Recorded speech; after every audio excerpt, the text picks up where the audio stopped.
Mafia Atiq Ahmad और अशरफ की हत्या के 42 दिन बीत गए। बीते 2 दिन पहले ही दोनों का 40वां था।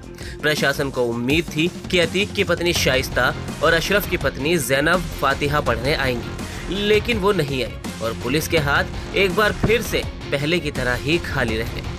असल में ये पहला मौका नहीं था, इससे पहले भी ऐसे 3 मौके आए जब लगा कि शाइस्ता पुलिस के सामने सरेंडर कर देगी या फिर पुलिस उसे गिरफ्तार कर लेगी, लेकिन वो हर बार की तरह पुलिस की उम्मीदों को झूठा साबित करती रही है। तो चलिए आपको उन 4 मौकों के बारे में बताते हैं जब पुलिस बड़ी बेसब्री से शाइस्ता का इंतजार कर रही थी, मगर पुलिस को कोई सफलता नहीं मिली। पहला मौका तो तब जब बीती 25 मई को यूपी पुलिस इंतजार कर रही थी, क्योंकि इस दिन अतीक और उसके भाई अशरफ का 40वां था और पुलिस को उम्मीद थी कि शाइस्ता और अशरफ की पत्नी ज़ैनब किसी न किसी तरीके से जरूर अपने शौहर की कब्र या फिर उसके आसपास फातिहा पढ़ने आएंगी। इसके लिए पुलिस ने बड़े पैमाने पर गश्त अभियान चलाया।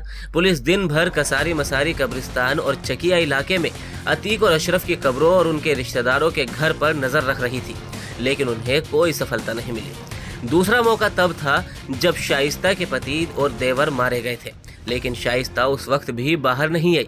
दरअसल 15 अप्रैल को जब अतीक अशरफ की हत्या हुई, उसकी अगली ही सुबह सबसे पहली खबर यही आई थी कि शाइस्ता अपने शौहर की हत्या के बाद पुलिस के सामने सरेंडर कर देगी। पुलिस इंतजार करती रही, लेकिन शाइस्ता नहीं आई। तीसरा मौका तब था जब शाइस्ता को पकड़ने के लिए पुलिस की स्पेशल टीमें बनी। एसटीएफ के बड़े अफसर भी छापेमारी में लगे। 27 अप्रैल को ही प्रयागराज में शाइस्ता के होने की खबर मिली। पुलिस उस जगह पहुंची, तब वहां मस्जिद से अनाउंसमेंट हो गया।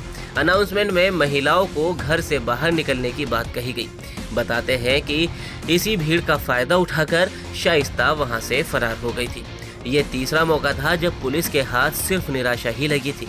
अब करते हैं बात चौथे मौके की। चौथा मौका 13 अप्रैल था, जब सरेंडर की बात एक बार फिर अफवाह ही साबित हुई थी। 13 अप्रैल को कोर्ट में अतीक अशरफ के मामले में सुनवाई चल रही थी।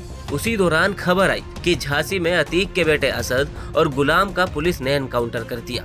इस खबर को सुनते ही अतीक और अशरफ सन्न रह गए। पहली बार अतीक की रोते हुए फोटो सामने आई। असद का कसारी मसारी कब्रिस्तान में दफीना यानी अंतिम संस्कार होना था। अफवाह यही थी कि शाइस्ता अपने बेटे को आखिरी बार देखने जरूर आएगी, लेकिन वो वहां भी नहीं आई। अंतिम संस्कार के दौरान बहुत सारी महिलाएं पास की ही मस्जिद के बाहर खड़ी थी। किसी ने अफवाह उड़ा दी कि इनमें शाइस्ता भी मौजूद है। महिला पुलिस ने सबको घेर लिया, सबकी पहचान चेक की गई, लेकिन वहां भी शाइस्ता नहीं मिली। तो ये थे वो 4 मौके जब शाइस्ता सरेंडर कर सकती थी या फिर उसे गिरफ्तार किया जा सकता था, मगर हर बार पुलिस को विफलता ही मिली।